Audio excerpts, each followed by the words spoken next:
पूरे बिहार में ब्लॉक के हिसाब से बात करें, मतलब एडमिनिस्ट्रेटिव ब्लॉक नहीं, बीजेपी का अपना जो संगठन है उस ब्लॉक में 5 से 7 पंचायत पे एक ब्लॉक होता है। लगभग 1500 के आसपास उनके ब्लॉक हैं। हर ब्लॉक में एक एक गाड़ी दी गई थी कि वहाँ से लोग आए, मतलब पूरा बिहार का रिप्रेजेंटेशन नजर आए शपथ ग्रहण समारोह में। और उस लिहाज से 1:30 बजे का टाइम मुफीद हो रहा था कि दूर दराज से जिनको आना है। संगठन के हिसाब से जैसे देवेंद्र जी भी कह रहे थे ना कि इनकी स्थिति ऐसी है कि पूरे बिहार में इनका नीचे चप्पे चप्पे तक लोग इनके हैं, संगठन की पहुंच है। और जब संगठन की पहुंच होती है तो आप उसको वोट में तो देखते ही हैं, लेकिन वोट के बाद भी वो लगातार कार्य चलता रहता है। तो बीजेपी के खास करके ऐसा नहीं है कि वो सिर्फ चुनाव में आते हैं और चुनाव के लिए जुड़ जाते हैं, चुनाव के बाद भी कालांतर वो काम निरंतर चलता रहता है। तो अजीत जी भी हमारे साथ जुड़े हुए हैं। अजीत जी, तस्वीर तो हम दिखा ही रहे हैं, मंत्रिमंडल की भी हम चर्चा बराबर कर रहे हैं, तो इसमें कुर्मी समाज से हम जानते हैं एक मंच की भी तस्वीर जो है वो बार बार आ रही है जा रही है। इससे पहले कि हम कुछ ब्रीफ करते तो अजीत जी मैं ये बात कह रही थी, कुर्मी, कुशवाहा, भूमिहार, ये एक तस्वीर है। उसके बाद अगर हम देखें मंत्रिमंडल में निषाद भी है, इसके अंदर भूमिहार भी है, इसके अंदर ब्राह्मण भी है, मौर्य समाज को भी जगह है। तो कोशिश यही की गई है कि कहीं कोई छूट ना जाए और फिर उसमें रीजनल रिप्रेजेंटेशन भी होना चाहिए। बिल्कुल बिल्कुल मीनाक्षी जी, अभी हम वही देख रहे थे, जो 14 लोगों का नाम है भारतीय जनता पार्टी का, उसकी लिस्ट आई है। और उसमें जो अभी अब सब नाम आप लोग दिखाई रहे हैं, उसमें अरुण शंकर प्रसाद का नाम है। और जो बछवाड़ा से चुनाव जीते हैं सुरेंद्र मेहता, बड़ी कठिन लड़ाई में, हर बार उनकी लड़ाई थोड़ी कठिन होती है। इस बार प्रियंका गांधी वाड्रा भी गई थी वहां कैंपेन करने, फ्रेंडली फाइट वाली सीट, तो सुरेंद्र मेहता भी मंत्री हो रहे हैं। बाकी सब नाम तो आप लोगों ने दिखाई दिए हैं।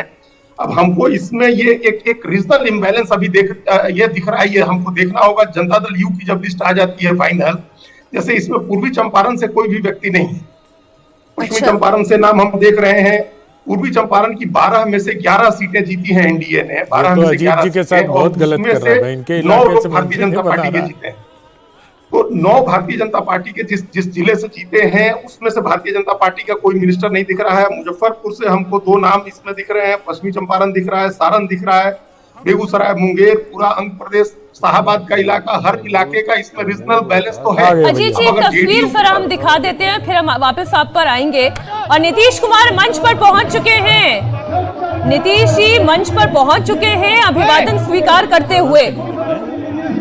मंच पर जो नेता है उनको भी देख लीजिए, नीतीश कुमार हैं जो अभिवादन स्वीकार कर रहे हैं। ललन सिंह उनके साथ हैं केंद्रीय मंत्री गिरिराज सिंह, यूपी के उप मुख्यमंत्री ब्रजेश पाठक भी नजर आ रहे हैं, संजय झा नजर आ रहे हैं, केशव प्रसाद मौर्य, हरियाणा के सीएम नायब सैनी भी नजर आ रहे हैं। और यही एनडीए की तस्वीरें हैं जो इस वक्त आप मंच से देख रहे हैं। और इसी को दिखाने की कोशिश भी है कि एनडीए कितना इंटैक्ट है, एनडीए कितना मजबूत है।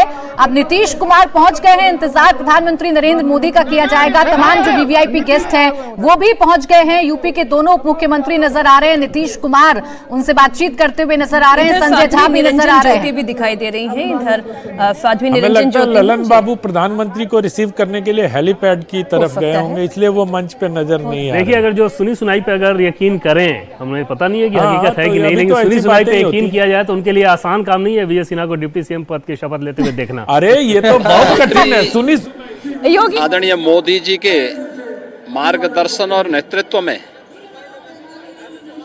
बिहार में एनडीए सरकार के गठन, माननीय नीतीश कुमार जी के नेतृत्व में बन रही इस सरकार के लिए मैं उत्तर प्रदेश की जनता जनार्दन की ओर से हृदय से बधाई देने के लिए यहाँ पर आया हूँ।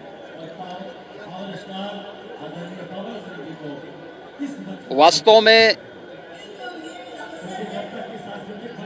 माननीय नीतीश कुमार जी का एक लंबा अनुभव और डबल इंजन सरकार ने बिहार के विकास के लिए, बिहार के आकांक्षाओं की पूर्ति करने के लिए जो सार्थक प्रयास किए हैं, आज वह यहाँ पर देखने को मिल रहा है।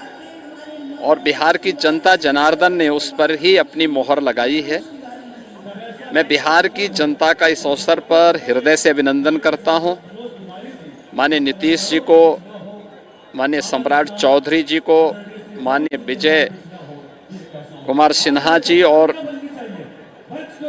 जो नई कैबिनेट बनने जा रही है, इन सभी के प्रति उत्तर प्रदेश वासियों की ओर से हृदय से बधाई और मंगलमय शुभकामनाएं व्यक्त करता हूं।